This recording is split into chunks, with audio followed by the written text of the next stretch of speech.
Flappy ने case किया, ससुर ने केस किया, राजवीर का केस रीओपन हुआ। बस आजकल ना यही सुनने को मिल रहा है, बट यहाँ पे कोई प्रूफ नहीं मिला। प्रूफ सिर्फ एक मिला है, वो भी एडवोकेट पूजा की तरफ से, जो उन्होंने अपनी कम्युनिटी पे पोस्ट लगाई थी और ये बोला था कि राजवीर के पापा ने एफआईआर कर दिया, बट राजवीर केस में नहीं है, ठीक है। वो अपने पक्ष में, ठीक है, यानी कि उनके ऊपर जो एलिगेशन लगे हैं उसके इंसाफ के लिए उन्होंने काउंटर केस किया है, ठीक है। तो उसको लेके बवाल मचा था कि राजवीर केस में जो है वो अड़थड़े लगा रहे हैं, टांग अड़ा रहे हैं, उसको रोकने की कोशिश कर रहे हैं। ये सारे एक नैरेटिव थे जो कि फैलाए गए थे।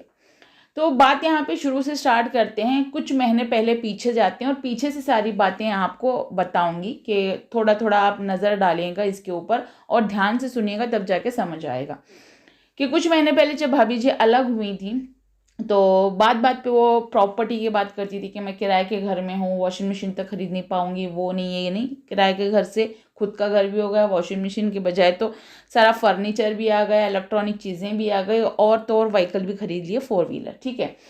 तो और मजीद कामयाबी हो इनको और आगे बढ़े, हमें उससे दिक्कत नहीं, बट झूठ यहाँ पे इनका पकड़ा गया। बार बार ये बोलना कि मैंने प्रॉपर्टी छोड़ दी, पीछे से कॉल कर करके उनको परेशान करना, फिर सारे डॉक्यूमेंट्स मंगवा लेना। फिर मौसा जी और मामा जी जब गए थे समझौता करने के लिए, तो उस समझौते को यहाँ पे नाम दिया गया कि प्रॉपर्टी बेचने के लिए साइन करवाने के लिए आए थे। साइन किस में करवाएंगे, डॉक्यूमेंट्स होना ज़रूरी है, और उस मथुरा के घर के डॉक्यूमेंट्स कहाँ है, किसके पास है कि वो पेपर लेके आए थे साइन कराने के लिए? ऐसे तो बिल्कुल भी नहीं हो सकते। ये सारी झूठी बातें जो है ना नैरेटिव लोगों के दिमाग में बिठा दी गई हैं। तो रिसेंट परसों भी एक वीडियो आई थी और वीडियो में सिर्फ अंशु अंशु तू ये है, अंशु तू वो, लाइव आई थी, सॉरी, अंशु तू ये है, अंशु तू वो है, तो शक्ल मत दिखाना, तो सूरज से भी नफरत हो गई है, तू ऐसी है, तेरे माँ बाप से ज़्यादा तू चालाक है, तू फलानी, तू डिमकानी, ऐसे वैसे। पता ये क्यों हुआ है? क्योंकि अंशु शिवपुरी चली गई और शिवपुरी जाने के बाद एक वीडियो आई है और उस वीडियो में अंशु और अंशु की मम्मी चक्की मतलब दाल वो ये कर रहे थे, छिलके निकाल रहे थे। तो उस टाइम वहाँ पे कुछ बातें हुई थी, कुछ रिएक्शन चैनल वालों को लेकर के जो सूरज के डेथ को सूरज की जो रिकॉर्डिंग वायरल हुई थी, तो उसके बाद में सूरज की एक गंदी और घटिया सी इमेज लोगों ने बना रखी थी। उसको लेके एक माँ ने वहाँ पे दुख जाहिर करते हुए बोला था कि मेरे बेटे को इतना गंदा बोला जा रहा है, जबकि मेरा बेटा बिल्कुल वैसा है नहीं। क्योंकि एक माँ ही होती है वैसे जो अपने औलाद के ना औलाद पे लगे झूठे इल्ज़ाम को ना सामने से आके रोक सकती है, वो माँ ही होती है, ठीक है, और कोई कर नहीं सकता इस चीज़ को।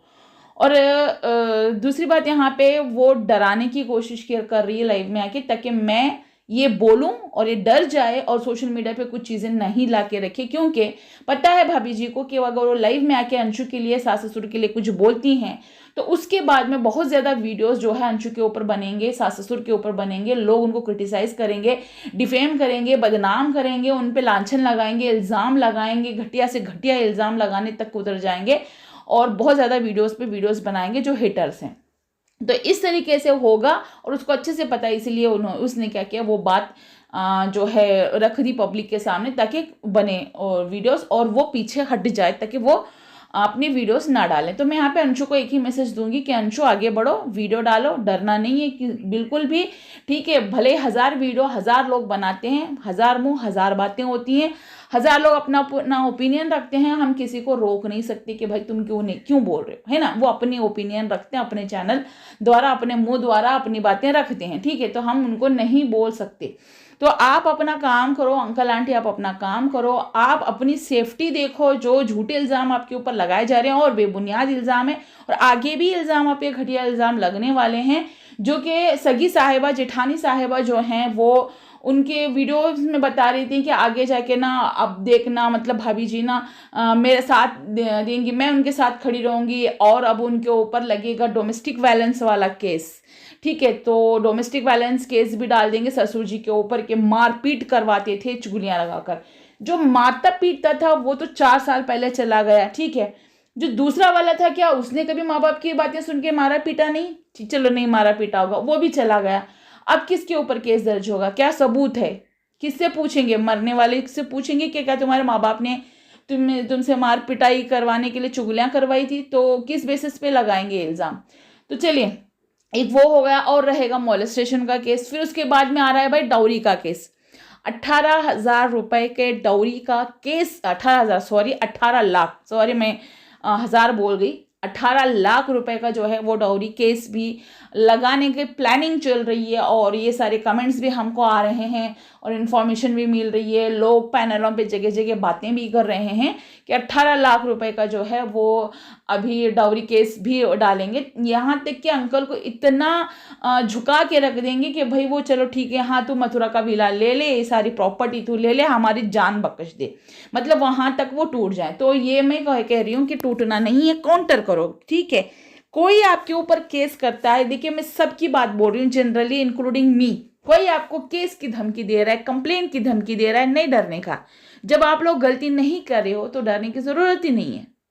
जो रियलिटी आप दिखा रहे हो, जो रियल है वो आप दिखा रहे हो, तो डरने की जरूरत नहीं। जहां आप झूठ बोल रहे हो, आपको पता है आप झूठ बोल रहे हो और उसका प्रूफ आपके पास कुछ भी नहीं, कल को आप पकड़े जाओ और उसका प्रूफ आप दो कि मैं यहाँ पे देखी थी, यहाँ पे देखा था, तो फिर वहां पे आप झूठे साबित हो जाओगे, तो फिर आपको डर लगना चाहिए, ठीक है। तो यहाँ पे अगर कोई आपको बोलता है ना, तो आप काउंटर केस कर सकते हो। ये केस वाइज सजा नहीं हुई, आपको कोई मुजरिम करार देके कोई फांसी पे नहीं लटका रहा है या फिर उम्र कैद की सजा नहीं हो रही है। काउंटर आप कर सकते हो, काउंटर करो और बोलो कि हमारे ऊपर झूठे इल्जाम लगाए गए हैं और इसको साबित करो, जैसे कि अंकल ने अभी कर दिया है, 528 लगा के उन्होंने अपना काउंटर कर दिया है। तो काउंटर करो और साबित कराने की कोशिश करो कि ये जो लगा रहे हैं ये झूठा है।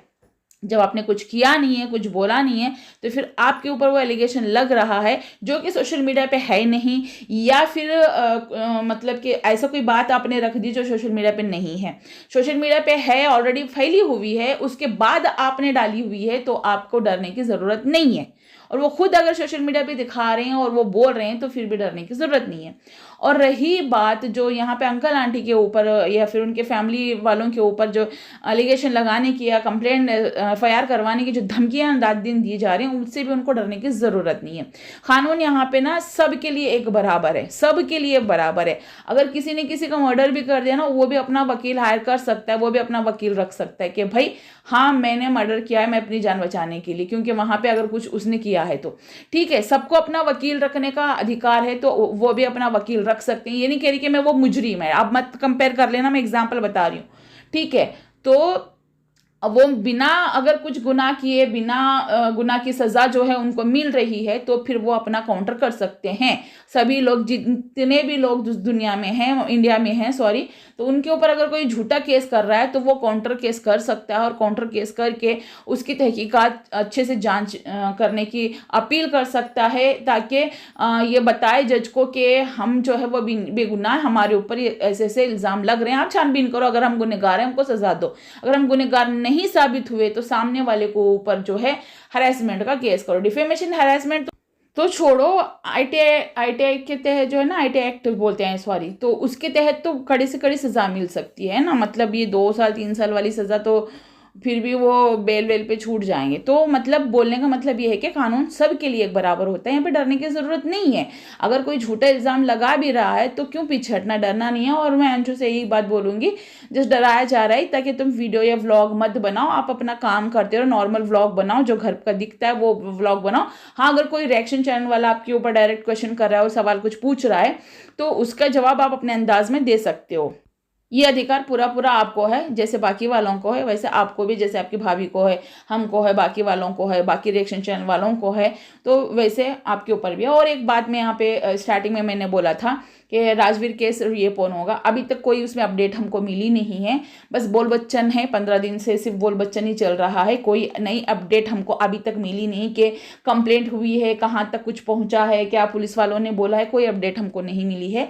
चलो कोई बात नहीं बताना चाहते, एटलीस्ट थोड़ा सा तो बता सकते हैं कि भाई हमने ये राजवीर के इसके ऊपर कंप्लेंट फाइल कर दी है। अगर ये कंप्लेंट फाइल नहीं होती तो समझ जाइए ये सिर्फ व्यूज और डॉलर्स का जो है नाटक का खेल है, और अपने आप को सही प्रूफ करने के लिए, सामने वाले को बदनाम करने के लिए एक रची गई साजिश है। क्योंकि 2 महीने 3 महीने पहले से ही ये बात लाइव और वीडियो में हम सुनते आए हैं भाभी जी के कि वो ये करने वाली हैं। आप पुराने जाके लाइव इनके देख लेना, सुन लेना, अच्छे से पता चल जाएगा। अगर नहीं मिल रहा है तो हमसे मांग लो, हम आपको वीडियो डाल के भी दिखा सकते हैं। तो गाइस, अपनी मेरी वीडियो को यहीं पे एंड करती हूँ। अगर वीडियो पसंद आई तो लाइक शेयर एंड सब्सक्राइब जरूर कीजिएगा। मिलते हैं नेक्स्ट वीडियो में, अपनी रेकमेंड बॉक्स में ज़रूर बताइएगा। टेक केयर, बाय, अपना और अपना